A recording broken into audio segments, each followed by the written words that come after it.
President Biden is weighing his options for dealing with a possible Russian invasion of Ukraine. He spent the weekend at Camp David, where he met with his national security team, and we have learned is sending thousands of troops to the region. That is definitely on the table. Weijia Jiang is at the White House with more on this. So, Weijia, what are you hearing about the plans that the president has to possibly send troops to the border?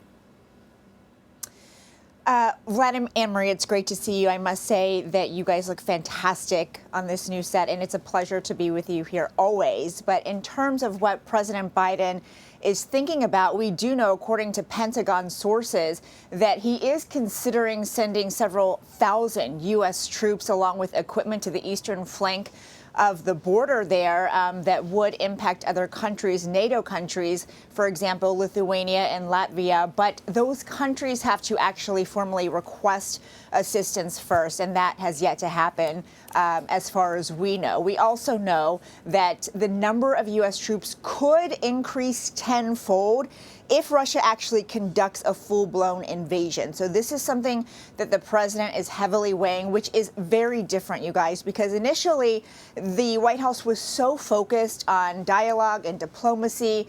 But I think, watching the aggression, watching the fact that Putin has not backed down and continues to build up power there, I think this is a move that would send a clear message. But in terms of other measures such as sanctions, the administration is not ready to pull that trigger yet. So does that mean they are no longer focusing on dialogue and diplomacy? Could the White House still try to talk Putin out of moving forward in Ukraine? No, that is absolutely still the strategy here and still the focus, to try to persuade Putin with deterrence measures. So this would be more of a defense measure, just in case, to be able to provide protection in the case of an invasion instead of scrambling after the fact that it happens. But in terms of trying to stop Putin, that is precisely why the Secretary of State, Antony Blinken, told our colleague Margaret Brennan on Face the Nation that the U.S. does not want to impose sanctions yet, because he believes, the administration believes, that if you do that before Putin actually prompts aggression, then you actually lose the power to dissuade him. In other words, there's no incentive not to behave badly if they are already getting punished.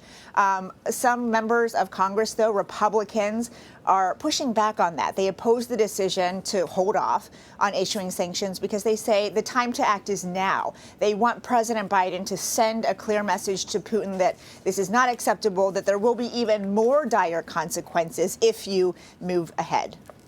Weijia, thank you for joining us on our first day in our new studio. And you've seen the list of correspondents and anchors who are going to be participating in CBS News, Weijia, so I'm looking forward to seeing you here.